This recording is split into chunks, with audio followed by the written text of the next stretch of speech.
native who gained an interest in poetry late in his high school career.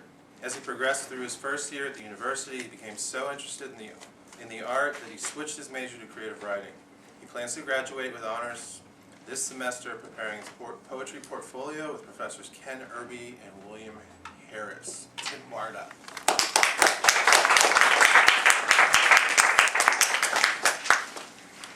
The first poem that I'm doing is actually a three-part poem that began as a response to the Sunflower Sutra by Allen Ginsberg.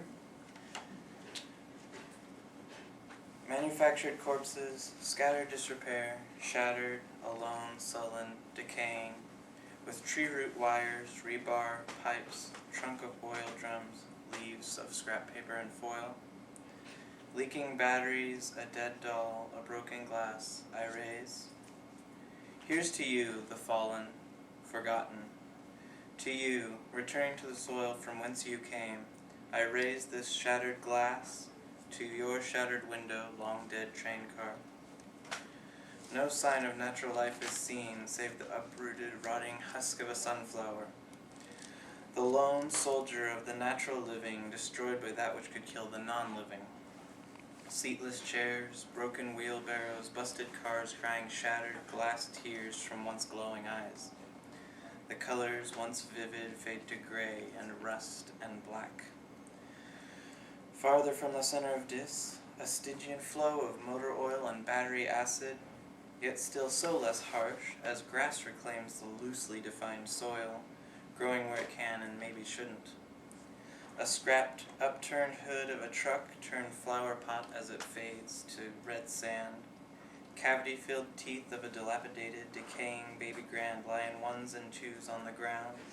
Memories of a dead past, old fallout shelter signs shot to pieces, fractured glass soda bottles, floor-set wooden cathode ray screens, sans glass rot, home to termites.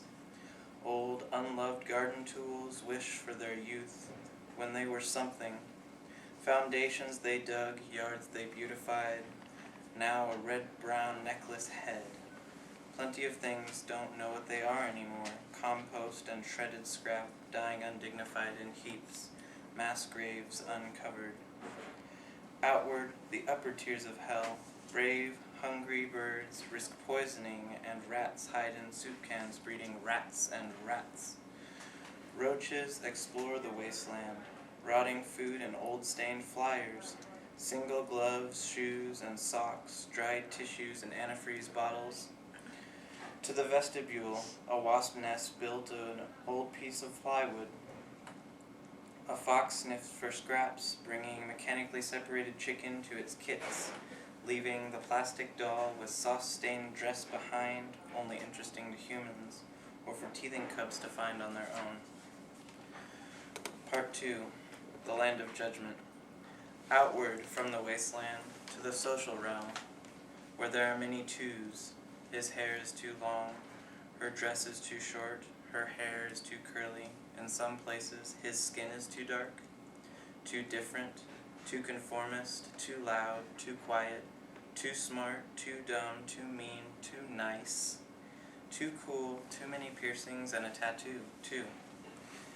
Everyone has to break their back to get ahead, or lie, or steal, or cheat, or threaten, or hurt, or lie, or lie.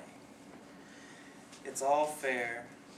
The fair lie at a disadvantage. Those who would do things the right way get left behind, the lazy and selfish venerated. But there are the hard-working, the kind, the fair, those who listen, those who want to help, apathy fought with passion, a way to redeem oneself, escape and be purged. Part 3. Past the gates. Outside the walls, it's dangerous. There are many threats and few guarantees. No batteries, no medicine, it's cold, it's hot, no mass communication, not much love, but not much hate. A spectrum of colors with no paints or synthetic dyes, music without music, a menagerie left and right, large and small, a wide choice of scenery, a little slice of heaven. Some can stay forever, many can't, most don't want to. There is evidence of the inside, a shred there, a scrap there, but for the most part purged or integrated, the land with the leftovers. Trunks consume bicycles, current events turn to soil, artificial mountains of abandoned shelters covered in natural moss and vines. Organic, it heals without aid, outside the walls. The second one is called Campus Life. Academic stronghold with sports mascot face, with sports budget, with sports section in the newspaper where athletes are first class and ahead of scholars and aesthetes, where people come to better include athletes so they don't feel alienated. While there is education, yes, in some departments, second to research, while teaching assistants are the sole educators and graders. Students there to learn are fourth class below alumni who donate or succeed in the university's honor, of course. Sports fans, the aforementioned athletes, but the athletes are alienated. Not we, here to learn, and heaven forbid you say you don't follow sports, where you may as well hide your face in disgrace. The campus with white walls and red roofs and students and students and students and students and students, and some athletes too, who are students. Divide the time and money, and students pay scores above sports. Enroll later, no financial support guaranteed. Where debate teams win national awards on the back page of the paper because our basketball team lost a game, and that's news. Academia at odds with its institution, but few care, and fewer speak out. Because challenge the system and you're a heretic. Who goes to school to learn? I do, damn it! So give me a sign that I mean something to the place that took 4 years and $40,000 and gave me a piece of cardstock with a seal. Maybe. If that cardstock isn't too much to ask, that is. This one's called Makeup Won't Hide Those Scars. She wears sweaters all summer. They don't help. She has a black eye and a cut lip. Every night's the same. Her pain for his blame. She had nothing but love to give. She goes to bed at night hoping not to wake. Her left arm is brown and green from the violent shaking. Her right arm too decorated, with cuts from nails on skin. But she doesn't blame him. He blames her. She blames herself for not living up to some impossible standards. He uses her. She cries, but no one hears until the night. Sirens blaring, a young, innocent girl lies dead on her front porch. Police are yet to find a suspect, because no one spoke up.